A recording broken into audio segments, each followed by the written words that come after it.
Here we are again at the Simplicity Diary podcast with me, Kim John Payne. And you've done it again. You've carved out these 10 or 15 minutes to listen in. You know, recently I was speaking with a parent in my private family counseling practice who picked up this theme actually from the podcast about apologies. And she said, you know, Kim, you mentioned this in passing about apologizing to children and how that's not the end game of all this. And so we chatted about it quite a bit more.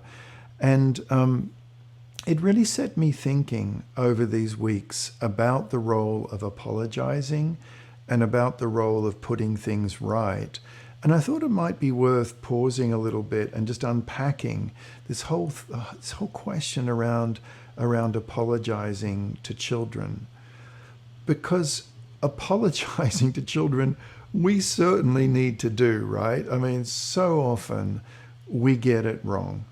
So very often. There's hardly a day goes by, certainly a week goes by, where we don't get something wrong in a small way or in a spectacular way. So what to do when things go wrong? And this question of should we apologize to children, and my point to that is absolutely. There's no earthly reason why not to apologize. But that is not often all there is to it. And I wanted to sort of dig into that a little bit more about how we can build some extra scaffolding around the apology so that it feels settling, it feels good, it feels right, and we maintain our role as the governor, as the leader, as that authoritative presence. Because one of my worries about apologizing to children, if it's not gotten right, is that it can de-alpha us. It can put us in a subjugated role. It can have a child, if we apologize, this sort of abject apology, and I got that so wrong, and I'm so horrible, and it has embedded in it, I'm a horrible person.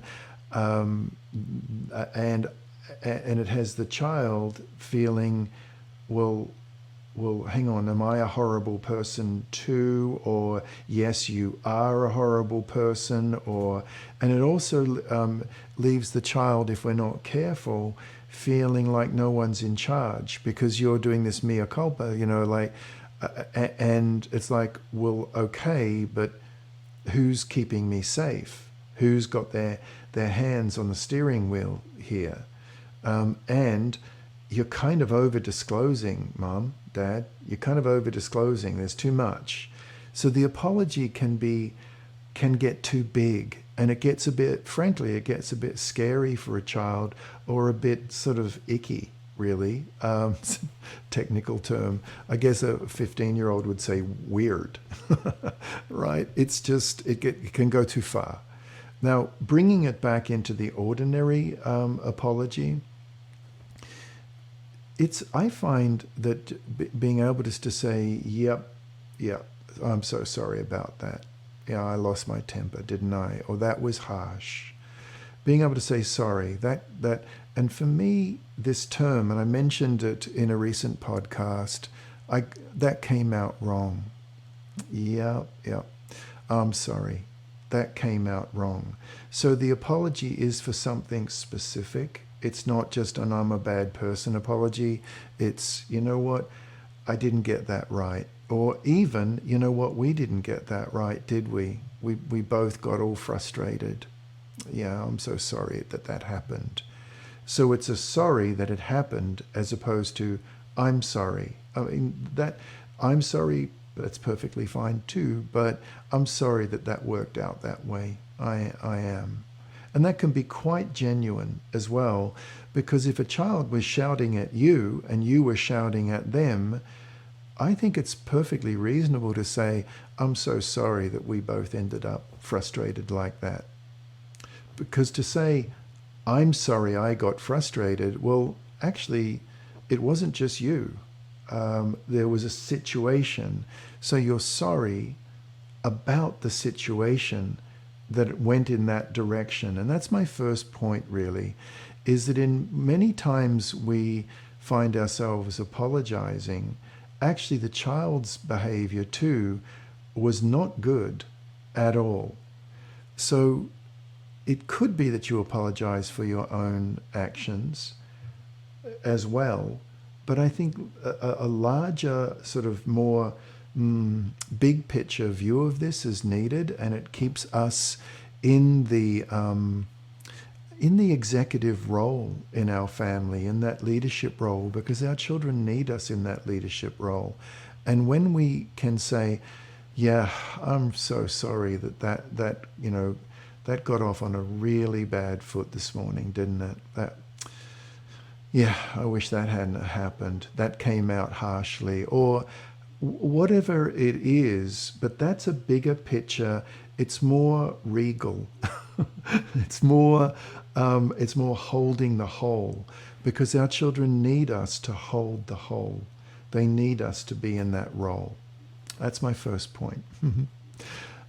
Second point is that often when something has happened and we've lost it, it's really important to make the repair. As I mentioned, my recommendation is make it within 30 minutes before it really starts becoming embedded into a child's nervous system.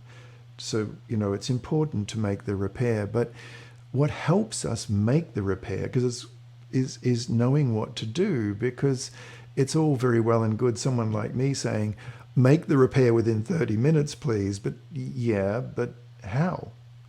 And so here's a little bit of how. Well, point number one was a little bit of how, but here's another point, is that when we go back to our children, be able to say, yep, that came out wrong. That was frustrating. I wish that hadn't have gone in that direction.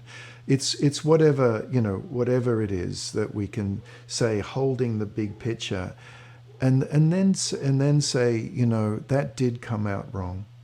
What I meant to say was, and this is very important. In fact, I'd go so far as to say it's crucial, is to say what I meant to say was that. When you speak that way, or when you behave in that way, or when the kitchen is left in that way, or when I've asked you to tidy up your bedroom and it's even worse than when I asked you in the first place, that is what's hard for me. That's what's difficult. And that's what I meant to say. I meant to say it's not okay that when we have to get out in the morning, you start playing again. That's what I meant to say. Now, what this is doing is that it's saying what needs to be said, right? An apology just on its own, it's okay, but it doesn't say what needs to be said. And in saying what I meant to say was, it models reframing. It's a beautiful skill to teach our children, and goodness knows we get many, many chances to do this ourselves. But this highly social art of reframing.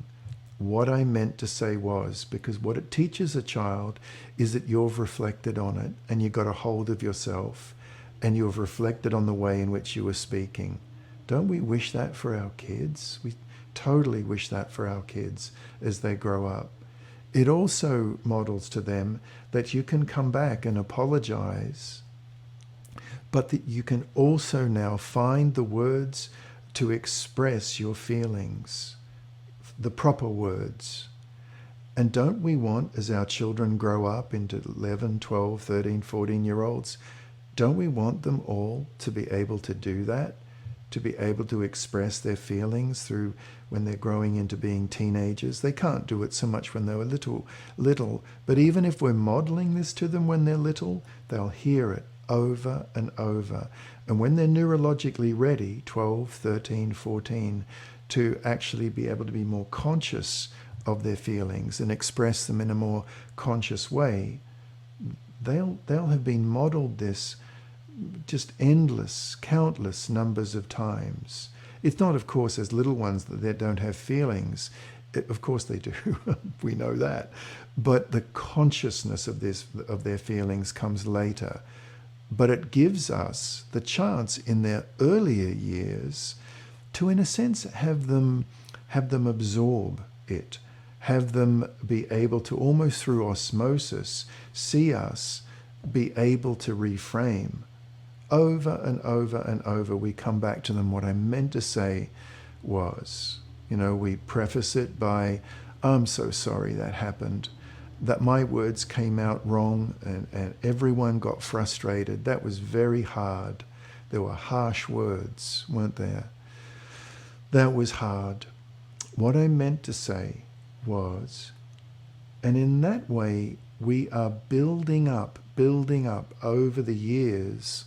If our children are little, we're building up a way of being when things go wrong, a way of being able to pull it back, a way to make the correction, make the repair. And here comes the third step, right? So step number 3